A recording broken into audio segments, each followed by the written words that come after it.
뉴욕주의 1인당 부채가 평균 53,830달러를 기록해 전국에서 두 번째로 많은 곳으로 나타났습니다. 뉴저지주에서 한인 비율이 높은 버긴 카운티를 포함해 8개 카운티가 전국에서 가장 불안정한 주택시장 50개 카운티에 포함됐습니다.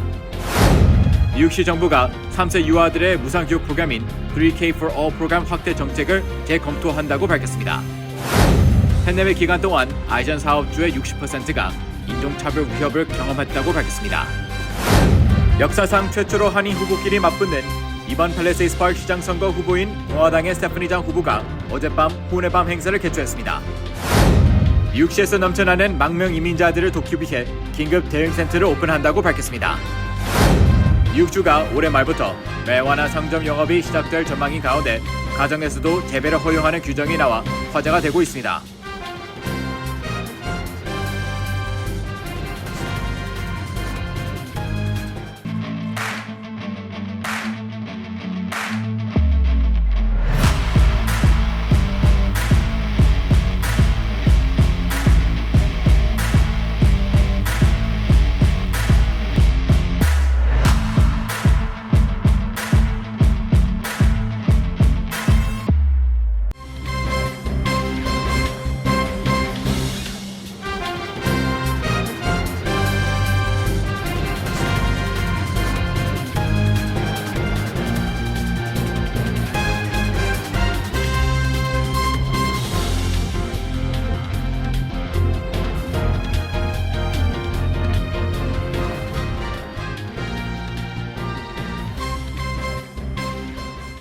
여러분 안녕하십니까?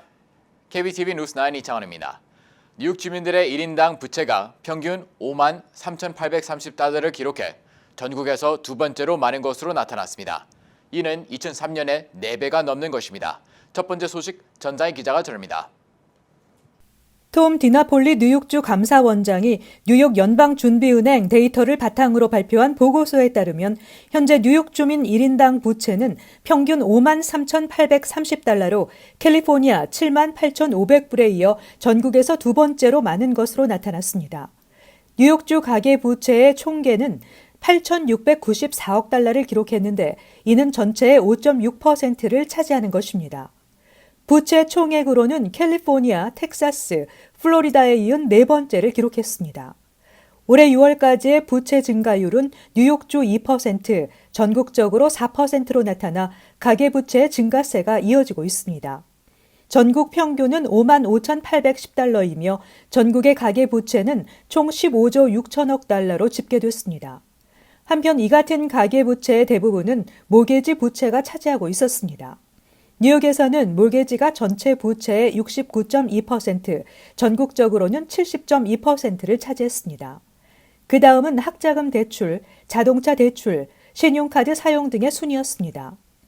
뉴욕주의 경우 가구당 부채 액수는 전국적으로 높은 편이지만 연소득 대비 부채 비율은 57% 수준으로 전국 평균 73%, 그리고 다른 주에 비해서 낮았습니다. 한편 뉴욕주 가계부채 구조에서 문제가 될 수 있는 것은 과다한 신용카드 사용으로 지적됐습니다. 총 가계부채에서 가구당 갚지 않은 신용카드 잔액이 7% 내외를 차지해 전국 평균 5.5%보다 높았습니다. 1인당 신용카드 부채는 3,520달러로 집계됐습니다. 신용카드 부채가 문제가 될 수 있는 것은 다른 대출보다 이자율이 훨씬 높아 연체나 재정적 위기를 초래하기 쉽다는 점입니다. KBTV 뉴스 전상입니다. 한인 거주 비율이 60%가 넘는 버긴 카운티를 포함해 뉴저지주의 8개 카운티가 전국에서 가장 불안정한 주택시장 50개 카운티에 포함됐습니다. 최근 연준의 연속적이고 대폭적인 금리 인상에 뉴저지주가 직격탄을 맞았습니다. 김은지 기자의 보도입니다. 팬데믹의 여파로 물가 상승과 금리 인상 등 악재가 맞물려 부동산 시장이 위축되고 있는 가운데 뉴저지주의 버긴 카운티 등 8개 카운티가 미 전국에서 가장 불안정한 모습을 보이고 있는 것으로 나타났습니다. 부동산 조사업체 아톰데이터 솔루션은 지난 4월부터 6월까지 2분기를 기준으로 전국에서 가장 불안정한 주택시장 50개 카운티를 선별 분석한 특별 주택시장 위험 보고서를 발표했습니다. 불안정한 주택시장의 분석 및 측정 기준은 주택 구입이 가능한 수입 수준, 갚아야 할 모기지가 집값보다 더 많은 주택의 비율, 모기지 상환 불능으로 압류된 주택의 비율, 주민들의 실업률 등을 기준으로 실시됐습니다. 보고서에 따르면 한인들이 많이 살고 있는 버겐 카운티를 포함해 캠든 카운티, 에섹스 카운티, 글로체스터 카운티, 오션 카운티, 퍼세이 카운티, 서섹스 카운티, 유니온 카운티 등 전체 3분의 1 이상의 카운티가 포함됐습니다. 즉, 뉴저지주가 높은 물가와 세금과 함께 주택 시장에서도 다른 주에 비해 상황이 좋지 않다는 것을 의미합니다. 실제로 뉴저지주의 주택 압류 비율은 1,288가구 중 한 가구꼴로 전국 4위에 올라 있습니다. 한편 뉴저지주와 함께 많은 카운티가 포함된 주는 캘리포니아주와 일리노이주로 이들 3개 주의 합계는 27개로 전체 50개 카운티 중 절반을 넘는 것으로 집계됐습니다. 이외에도 뉴욕시 5개 보로 중에서는 브루클린과 스태튼 아일랜드 2개 카운티가 50개 카운티 명단에 포함됐습니다. KBTV 뉴스 김은지입니다. 뉴욕시 정부가 3세 유아들의 무상교육 프로그램인 3K for All 프로그램 확대 정책을 재검토하기로 했습니다. 연방정부 자금이 고갈됐고 시 정부가 세금 수입의 부족으로 재정 적자 위기에 몰렸기 때문입니다. 홍찬욱 기자의 보도입니다. 뉴욕시 정부는 연방정부 지원금 70억 달러 중 20억 달러를 투입해 현재 5만 명을 감당할 수 있는 3K를 6만 명까지 확대할 방침이었습니다. 뉴욕시 정부는 올해 3K 확장에 3억 3,400만 달러를 투입하고 내년 4억 7천만 달러, 2024년엔 8억 달러를 책정했었습니다. 그러나 최근 시정부가 재정적자 위기에 몰리자 시교육국을 비롯해 각 부처들이 불필요한 예산은 삭감하도록 지시했습니다. 톰 디나폴리 뉴욕주 감사원장은 2026년경 3K 프로그램 확장에는 약 3억 7,600만 달러가 부족할 것으로 추정했습니다. 결국 데이비드 뱅크스 시교육감은 단순히 무료 3K 숫자만 늘리기보다 기존 3K 품질을 높이는 데 주력하겠다고 바꿔 말했습니다. 한편 뉴욕시는 현재 무료 3K가 부족한 실정입니다. 빌 드블라지오 전 뉴욕시장이 3K 확장 정책을 시작했던 2014년 2만 명 정도만 감당할 수 있었던 3K는 작년엔 4만 6천 명이 다닐 수 있을 정도로 늘었고 올해도 8,000개 자리를 추가로 열 계획이었지만 아직도 한 해에 약 3,300여 명은 3K 등록에 실패해 부모들은 대기자 명단에만 이름을 올려두고 비싼 유아 교육 프로그램 비용을 감당하고 있습니다. 뉴욕시의 3K 프로그램은 3세 아동이면 누구나 무료로 종일반 고품질 교육을 받을 수 있는 프로그램으로 조 바이든 대통령이 제안한 전국 무료 유아원 계획의 로드맵 역할을 한다는 평가를 받았습니다. KBTV 뉴스 홍찬호입니다. 팬데믹 기간 동안 아시안 사업주의 60%가 반아시안 정서로 인해 고객을 잃거나 인종차별로 인한 위협을 느끼는 등 사업체 운영에 어려움을 겪은 것으로 조사됐습니다. 보도에 전상 기자입니다. 아시안 아메리칸 연구소가 아시안 사업주들을 대상으로 진행한 온라인 설문조사에 따르면 응답자 5명 중 3명은 사업체 운영 중 인종차별을 경험했다고 답했습니다. 그런데 인종차별 경험이 있다고 응답한 사업주 중 20%만이 신고를 했다고 답했습니다. 전체 응답자의 63%는 증오범죄를 당했더라도 신고를 하는 것이 정의 실현에 도움이 되는지 확신하지 못한다고 답했습니다. 연구소 대표 페라 모자왈라는 이번 여론조사 결과를 통해 아시안들이 팬데믹 기간 받은 피해의 공식적인 집계보다 실제 피해 사례가 훨씬 크고 많다는 것을 확인하게 됐다고 밝혔습니다.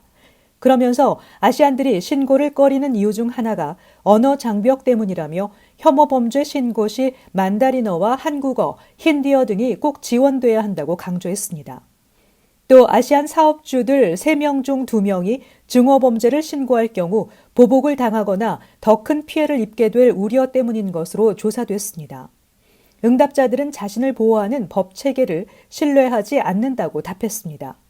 모자왈라 대표는 각 지역 정부와 경찰 등이 아시아계 미국인이 받은 차별에 대해 당당하게 신고할 수 있는 분위기를 조성해야 하며 또 신고받은 범죄를 혐오 범죄로 분류하기 위한 요건이 보다 완화될 필요성이 있다고 밝혔습니다. 아시안 혐오 범죄 신고 사이트 Stop AAPI Hate가 지난 7월 발표한 보고서에 따르면 팬데믹 기간 미국 내에 접수된 아시안 혐오 범죄 사건은 11,500건으로 나타났으며 이 중 한인을 타겟으로 한 사건은 16%로 중국계에 이어 두 번째로 많았습니다. 사건이 발생한 장소로는 거리, 대중교통, 공원 등이 40%로 가장 많았으며 상점 등의 업소가 27%, 주거와 사유지 10%, 온라인 10% 순으로 나타났습니다.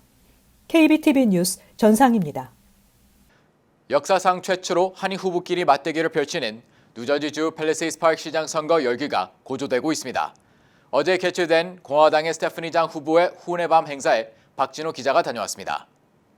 11월 8일 선거를 40여일 앞두고 민주당의 폴 김 후보와 공화당의 스테파니 장 후보는 유권자 표심을 잡기 위해 치열한 득표전을 벌이고 있습니다. 공화당의 스테파니 장 시장 후보와 우윤구, 원유봉, 시의원 후보, 무소속의 임윤 교육위원 후보 등 4명의 후보는 22일 오후 6시 30분 포트리 더블트리 호텔에서 열린 후원의 밤 행사에서 유권자들의 지지를 호소했습니다. 이 자리에는 조병창, 김기철 전 뉴욕 한인회장, 이창원, 뉴저지 한인회장, 임마철, 박면수, 민화협 대표 상임의장, 백광수, 해병대 전우회장, 김영윤, 전세계 호남 향후회장, 권영만, 펠팍 유권자협의회장 등 지지자 150명이 참석, 뜨거운 선거 분위기를 느끼게 했습니다. 스테파니 장 등 4명의 후보들은 이날 공약으로 펠팍타운 비리의 산실인 행정관실 운영 폐지, 무료거리 주차제 실시, 교통사고 없는 안전한 타운 만들기 등을 약속하며 지지를 호소했습니다. 파킹 문제, 특별히 여러분들께서 많이 신경 쓰십니다. 시끄러움을 방지하는 방음벽이라든지 또는 한인의 힘이 일어나는 것에는 저희가 시작입니다. 열심히 지지해 주십시오. 우리의 목소리가 반드시 이 미국 전체에 퍼져나갈 것입니다. 여러분, 저희들은 기호 1번 스테파니 장, 원유봉, 그리고 바나바 우입니다. 또 교육위원 선거에 도전하는 40대의 신임 정치인 임준 후보는 펠팍의 열악한 교육 환경 개선을 위해 최선을 다하겠다고 밝혔습니다. As a resident of Palisades Park, I want to make the school system better. Make it better for the residents and the community and the people that live in Palisades Park. It's very important. 이번 선거에서 스테파니 장 후보가 당선되면 펠팍 역사상 최초로 여성 시장이 탄생하게 됩니다. 한편 펠팍 유권자협의회는 일요일인 26일 오후 3시 펠팍 타운홀 앞에서 투표 참여 캠페인을 벌입니다. KBTV 뉴스 박진우입니다. 현재 하루에도 수백 명씩 망명 신청 이민자들이 뉴욕시에 도착하고 있습니다. 뉴욕시는 이들 이민자들을 돕기 위해 긴급 대형 센터를 오픈하고 임시 거처와 음식, 의료 등의 인도적 서비스를 제공할 예정입니다. 김은지 기자의 보도입니다. 에릭 아담스 뉴욕시장은 매일 텍사스와 남부 국경주에서 뉴욕시로 입국하는 수백 명의 망명 신청자들에게 보다 실질적이고 효율적인 지원을 위해 인도적 긴급 대응센터를 오픈한다고 발표했습니다. 시장실이 공개한 자료에 따르면 인도적 긴급 대응 및 구호센터는 축구장 크기의 넓은 공간에 대형 텐트를 치고 내부에 침대를 마련했습니다.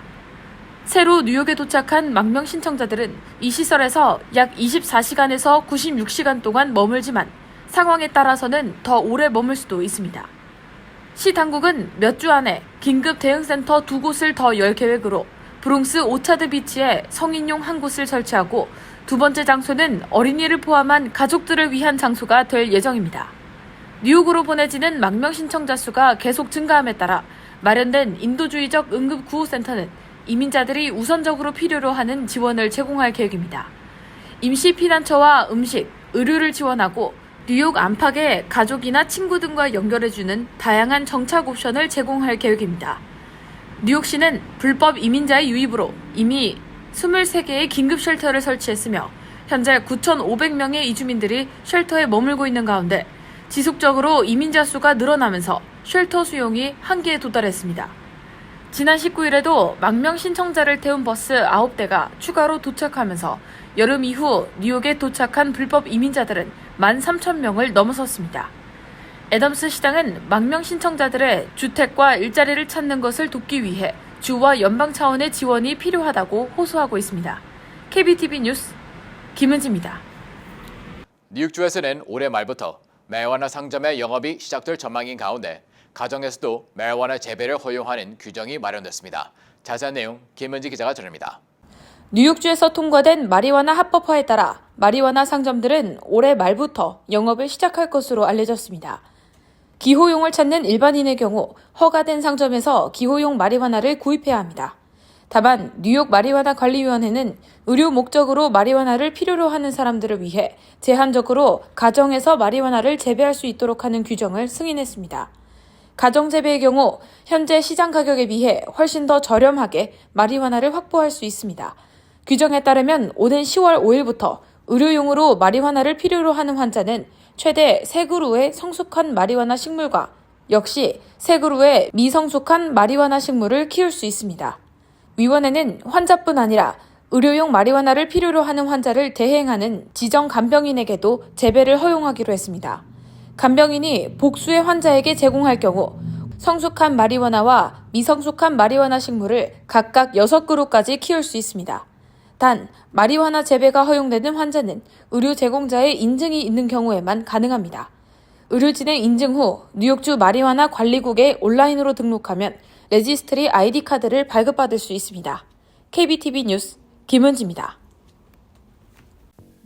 중앙은행인 연방준비제도가 공격적 기준금리 인상을 이어가는 가운데 미국의 주택담보대출 모기지 금리가 세계 금융위기 당시인 2008년 10월 이후 최고치를 기록했습니다. 프레디 맥은 시장 조사 결과 최근 한 주일 동안 30년 만기 고정금리식 모기지의 금리 평균이 전주보다 0.27%포인트 오른 6.29%로 집계됐다고 밝혔습니다. 이 금리는 이로써 5주 연속 상승세를 이어갔습니다. 금리는 코로나19 대유행이던 지난해 같은 기간에는 2.88%에 불과했습니다. 제롬 파월 연준 의장은 기자회견에서 집값이 지속 불가능할 정도로 빠른 속도로 오르면서 심각한 불균형이 생겼다며 집값 조정이 불가피하다고 강조하기도 했습니다. 이런 최근의 경제 상황 변화 속에 고급 주택 매매 시장도 최근 10년 사이 가장 큰 타격을 받고 있다고 월스트리트저널이 보도했습니다. 경기 선행지수가 6개월 연속 하락하면서 경기 침체 우려가 더욱 커졌습니다. CNN 비즈니스에 따르면 컨퍼런스 보드는 8월 미국의 경기 선행지수가 116.2로 전달에 비해 0.3% 하락했다고 밝혔습니다. 이 지수는 실업수당 청구, 제조업체 신규 주문, 신규 민간주택 건축 허가 등 10개 요소를 추적해 경기 주기 변동을 알리도록 설계됐는데 지수의 10개 구성 요소 중 2개를 제외한 모든 구성 요소가 지난 6개월 동안 마이너스 영역에 있었습니다. 아타만 오즐드림 컨퍼런스 보드 수석 경제학자는 경제 활동은 미국 경제 전반에 걸쳐 더 광범위하게 둔화될 것이라며 위축될 가능성이 높다고 밝혔습니다. 조 바이든 대통령이 팬데믹 종료를 언급해 논란이 일고 있는 가운데 테드로스 아드하놈 게브리에수스 WHO 세계보건기구 사무총장이 코로나19 대유행이 끝난 것이 아니라고 말했습니다. 그는 특히 가난한 국가에서 팬데믹 종식은 아직 먼 이야기라고 지적했습니다. 이들 국가의 백신 접종률은 부유한 국가와 크게 차이가 나며 코로나19 관련 약물에 접근하기도 어려운 상황이라는 것입니다. 실제 WHO에 따르면 부유한 국가의 백신 접종률은 현재 75% 수준이지만 빈국은 19%에 그칩니다. 게브리에수스 총장은 더 치명적인 코로나19 변이가 발생할 가능성도 배제해서는 안 된다고 강조했습니다. 뉴욕주 보건국은 코로나19 후유증을 앓고 있는 환자들을 위한 웹사이트를 개설했다고 밝혔습니다. 이는 롱 코비드로 불리는 코로나19 후유증을 진단, 치료받을 수 있는 의료기관과 치료 방법 등에 대한 상세한 정보가 담겨 있습니다. 특히 롱 코비드로 시각이 약해진 환자들을 위한 오디오 서비스도 개설됐습니다. 주 보건국에 따르면 롱 코비드 증상은 일반적으로 일상생활에 지장을 주는 피로감, 집중력 저하, 운동 후 권태감, 호흡 곤란 등 증상이 다양합니다. 코로나19에 걸린 대부분의 사람들은 2주 내에 호전되지만 일부는 초기 회복 이후에도 신체적, 정신적, 정서적, 심리적 후유증이 계속되거나 새로운 증상이 발생해 일상생활에 어려움을 겪고 있습니다. 잠시 후 커뮤니티 브리핑을 전합니다.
이어서 환율과 증시 전해드립니다.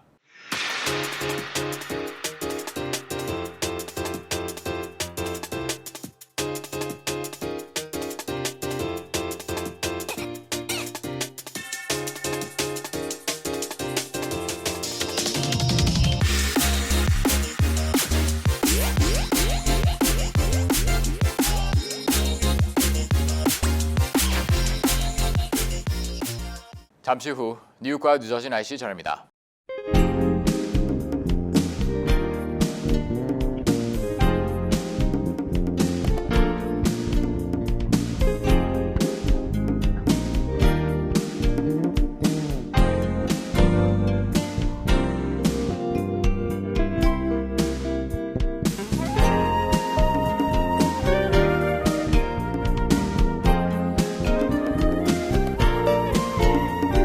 KBTV 뉴스9 마칩니다. 오늘도 시청해주셔서 감사합니다. 편안한 밤 보내시기 바랍니다.